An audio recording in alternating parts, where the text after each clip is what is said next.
catégorie B, décalé. Bien le bonjour mes chers Lyoko fans, c'est les Aelita Fan Club, j'espère que vous allez bien comme d'hab. Bon, vous allez être contents puisqu'aujourd'hui je vais vous apprendre des choses. Enfin, j'espère, car ça y est, je vous sors enfin la troisième partie des scènes coupées. Oui, je sais, au bout d'un an, il était temps. Alors ça, c'est un sujet que je ferai en plusieurs parties parce qu'il y en a énormément dans la série. Donc ne vous inquiétez pas, il y aura évidemment un quatrième épisode et plus si affinité. Bien, parlons peu mais parlons code Lyoko, tout de suite place à la vidéo. Bien, on démarre tout de suite avec une scène qui est tirée de l'épisode 18, Musique mortelle. Alors vous ne le saviez peut-être pas, mais à 13 minutes 05 de l'épisode, une scène a été coupée. Et oui, nous ce que l'on voit seulement à l'écran, c'est Ulrich qui, à peine virtualisé sur Lyoko, dit à Aelita « Il faut qu'on trouve la tour activée ». Et peu après ces mots, les deux amis suivent la piste des pulsations. Voilà, rien de bien folichon donc. Mais j'ai retrouvé le script original. Et je peux vous dire que dans celui-ci, eh bien cette scène était beaucoup plus intéressante, plus longue, mais surtout beaucoup plus émouvante, puisqu'Ulrich devait montrer à Aelita son inquiétude pour Odd. Et oui, cher Lyoko fan, rappelez-vous, dans cet épisode, Odd est victime d'une attaque de Xana, et son pronostic vital est malheureusement engagé. Et donc, dans cette fameuse scène coupée au montage, Aelita, ayant remarqué qu'Ulrich était très inquiet, en signe de réconfort, pose donc sa main sur son bras. Mais étant très stressé, le jeune garçon réagit mal. Il retire brusquement son bras et la fusille du regard. Suite à cette réaction violente, le jeune garçon finit par s'excuser et avoue donc qu'il est vraiment très inquiet pour Odd. C'est alors que la jeune fille lui sourit en lui tendant la main. Le jeune garçon lui sourit en retour et lui prend la main. Il se dirige donc ensuite vers la tour, main dans la main. Que c'est beau! Oui, alors bon, après, les raisons de cette suppression n'ont pas été évoquées, mais je pense que c'est dû à la longueur de l'épisode. Et oui, cher Lyoko fan, je rappelle qu'un épisode de Code Lyoko doit tenir maximum entre 23 et 24 minutes. Donc les scénaristes sont obligés de faire une sorte de tri afin de ne garder que les scènes les plus intéressantes et importantes. Ce qui explique pourquoi celle-ci est passée à la trappe. Oui, alors après, certains d'entre vous me diront sûrement, après tout, c'est pas grave, je vois pas ce que ça change, c'était pas une scène très importante. Et dans le fond, je suis assez d'accord. Mais moi, j'aurais quand même voulu la voir pour deux raisons. La première, tout simplement parce que pour une fois, elle met en avant l'amitié entre Ulrich et Aelita, quelque chose que l'on voit que très rarement au final dans la série. Et oui, ces deux personnages ont beau être mes préférés, force est de constater que, entre eux, la complicité n'est pas trop de mise. Et la deuxième raison, c'est parce qu'Ulrich nous dévoile ses émotions, et ça non plus, c'est pas très monnaie courante. Moi qui ai beaucoup analysé la psychologie des personnages, peux vous dire que de façon globale, montrer ses émotions, c'est pas trop son délire. Enfin bref, pour toutes ces raisons-là, j'estime que cette scène aurait eu le mérite d'être montrée à l'écran, mais bon, après, ce n'est que mon avis, évidemment.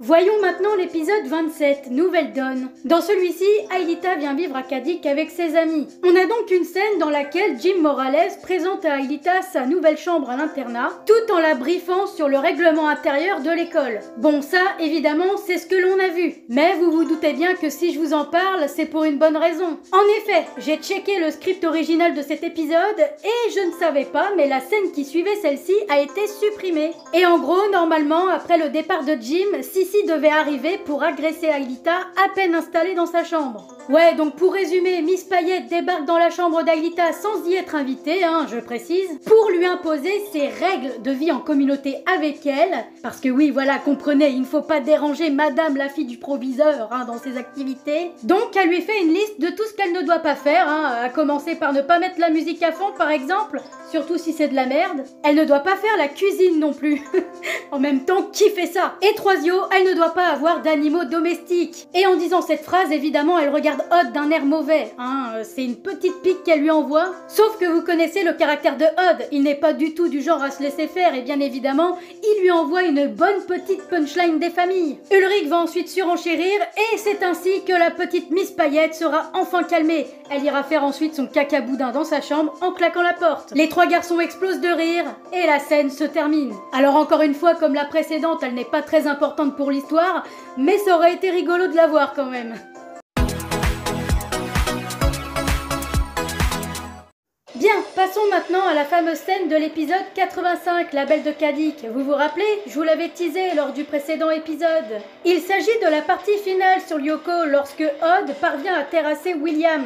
Alors, pour la faire courte, dans l'épisode, Odd parvient à vaincre Dark William en lui envoyant tout un tas de flèches laser à la tronche. C'est une dévirtualisation assez basique en somme, sauf que le Xanatifié arrive à balancer Aelita dans la mer numérique juste avant de disparaître complètement en fumée. Afin de la sauver d'une mort certaine, Odd se jette dans le vide et tire une flèche laser sur le bracelet montre-étoile de la jeune fille. Ce qui fait déployer ses ailes instantanément. Elle est donc tirée d'affaire. Une fois remise de sa chute, elle se précipite vers Odd pour le sauver. Et c'est ainsi que les deux Lyoko guerriers parviennent à regagner la surface du territoire de la montagne, sains et saufs. Voilà, donc ça, c'est ce qui nous a été montré à l'écran. Sauf que dans le script original, les événements ne se déroulaient pas du tout de la même manière. La scène de dévirtualisation de Dark William était en réalité beaucoup plus épique que ça. Tout d'abord, William devait se protéger des flèches laser de Odd, pour ensuite soudainement fuir le combat et passer en mode gros bourrin. Il se précipite alors vers Aelita et la percute violemment en poussant un cri de rage.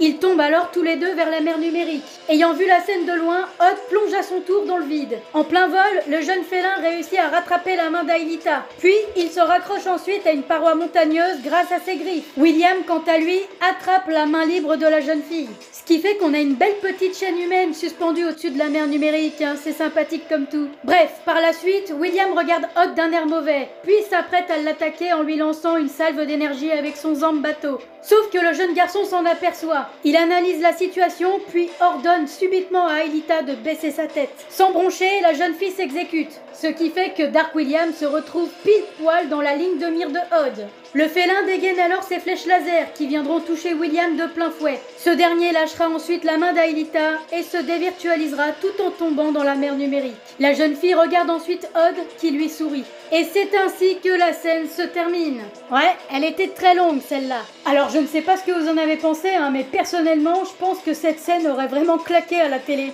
C'était à la fois what the fuck et super méga stylé. J'aurais trop voulu voir ça.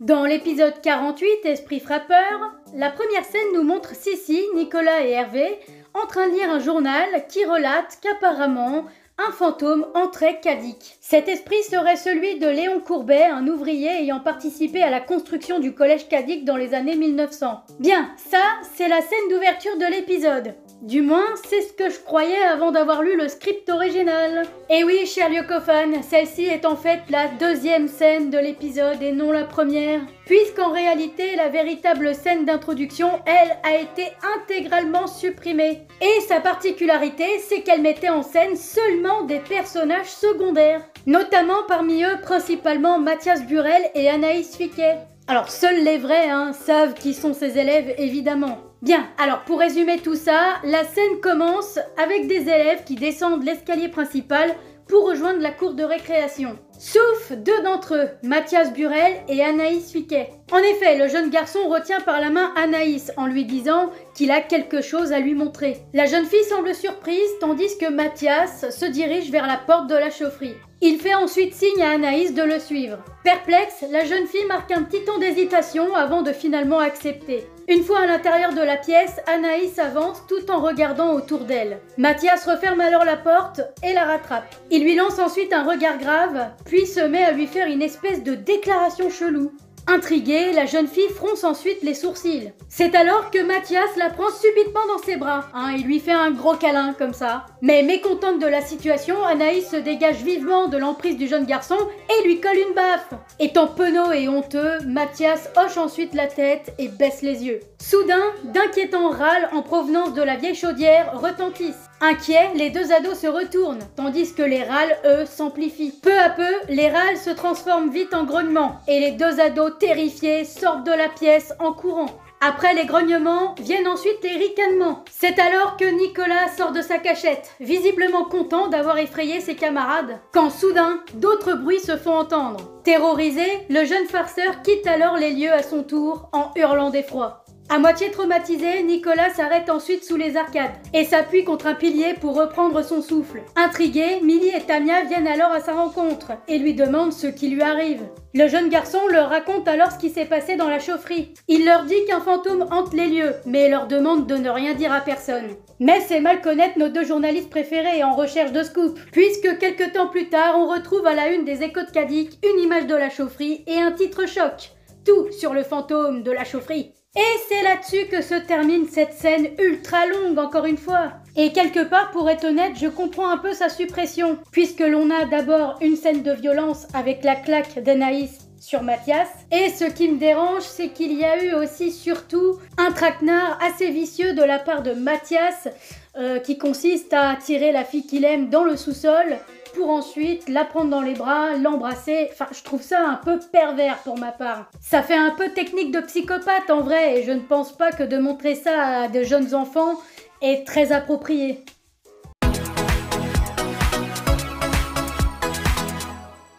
Parlons à présent de l'épisode 24, Canal Fantôme. Alors déjà, sachez que cet épisode contient vraiment beaucoup de scènes modifiées. Il a donc fallu que je fasse un choix et j'ai décidé de m'intéresser à la scène la plus importante de l'épisode, la confrontation finale avec Xana.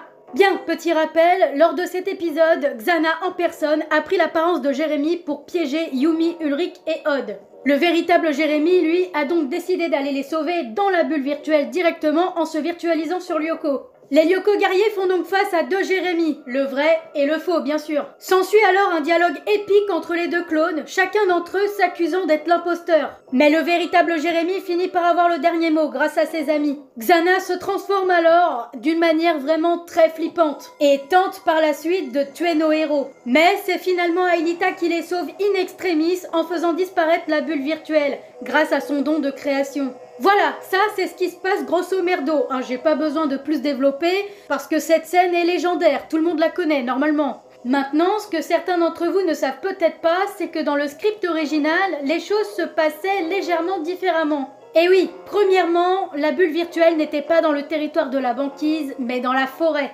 Ensuite, les dialogues sont différents à partir de la réplique de Odd à la 20e minute de l'épisode. Puis, une fois que Xana s'est dévoilée, sa façon de vouloir éliminer ses ennemis est différente aussi. Au lieu d'invoquer les zombies Hervé, Nicolas et Jim pour enlacer nos héros jusqu'à la mort, oui, j'ai bien dit invoquer, on n'est pas dans Yu-Gi-Oh, je sais, mais...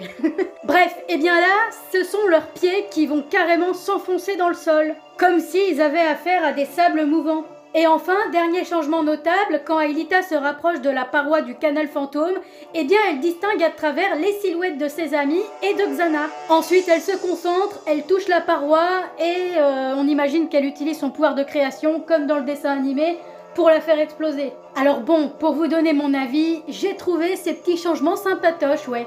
Après, je vous cache pas que j'ai quand même préféré ce qui a été proposé dans l'épisode.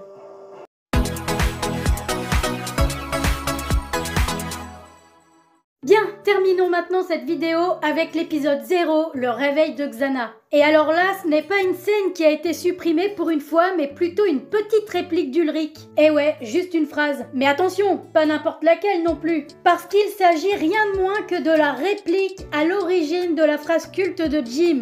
Je préfère ne pas en parler. C'est vrai après tout, je suis sûre que certains d'entre vous se sont demandé mais pourquoi il veut jamais parler de sa vie en fait? Pourquoi à chaque fois quand il commence, il veut jamais terminer? Eh bien j'ai la réponse. Saviez-vous qu'en réalité, Jim voulait en parler? Mais c'est la réaction de nos héros qui l'en ont dégoûté. D'ailleurs dans cet épisode, eh bien à un moment donné, Jim est en cours de Penchaxilat avec Ulrich et Yumi et il leur parle de ses mésaventures qu'il a vécues au Québec. Où notamment il aurait fait face à un castor enragé qui voulait lui trancher la carotide, rien que ça.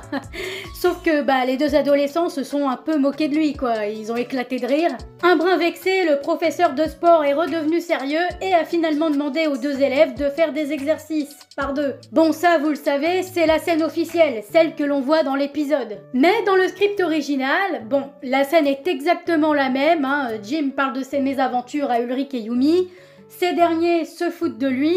Jim, étonné, leur demande ce qui leur prend. Yumi s'excuse. Quant à Ulrich, il répond cette fois-ci sincèrement, je crois que vous ne feriez mieux de ne pas en parler. Suite à ça, la réplique reste et finalement, Jim décidera par la suite de ne plus jamais parler de ses expériences, de peur que l'on se foute de sa gueule. C'est donc pour cette raison qu'à chaque fois qu'il en dira trop, il coupera court à la conversation en rétorquant « Je préfère ne pas en parler ». Alors, certains d'entre vous pensent sûrement que c'est un petit détail insignifiant, que c'était pas très intéressant de le savoir, mais moi je pense que si, et les scénaristes ont fait une belle erreur de l'enlever cette réplique. Puisque cette phrase légendaire, je préfère ne pas en parler, est l'essence même du personnage de Jim Morales. Ce que je veux dire, c'est que cette réplique a eu un énorme impact dans la série, au point même de donner ce titre à un épisode de la saison 4. Et donc, j'estime que de connaître son histoire, son origine, eh bien c'est important. Bon et bien voilà chers Lyoko-fans, c'est là-dessus que se termine cette vidéo. Et ouais, toute bonne chose a une fin malheureusement. Pour ceux qui ne connaissaient pas du tout toutes ces scènes, eh bien je suis contente de vous avoir appris des trucs. Je me sens utile. Bon alors par contre pour ceux qui connaissaient déjà tout ça, bah là je peux rien faire pour vous hein. Alors sinon pour la prochaine vidéo, je vous avais mis avant de partir en vacances un petit sondage pour vous laisser le choix du prochain sujet. Et vous avez été nombreux à voter, à 125 quand même, c'est pas mal. Donc 46% d'entre vous ont élu à la majorité l'analyse d'épisodes. Donc on partira sur ça. Alors parmi le choix de ces sujets, il y avait notamment vidéo théorie. Alors certains d'entre vous ne savaient pas trop ce que c'était. C'est peut-être pour ça qu'il y a eu aussi peu de pourcentage. En gros, pour vous expliquer, ça sera une nouvelle série de vidéos que je ferai sur la chaîne qui traitera justement des différentes théories sur la série, sur les personnages. Par exemple, il y a une théorie qui dit que Hot serait gay, ou encore que Talia serait en réalité la sœur jumelle d'Aelita. Enfin bref, il y en a plein des théories comme ça et je pense que ça pourrait être intéressant d'en parler. Après, ça dépend de vous, hein, si vous voulez ou pas. Dites-moi en commentaire ce que vous en pensez, voilà, tout simplement. Bon, sur ce, je vais vous laisser. Profitez bien de vos vacances pour ceux qui y sont encore. Et je vous dis à la prochaine. Allez, salut!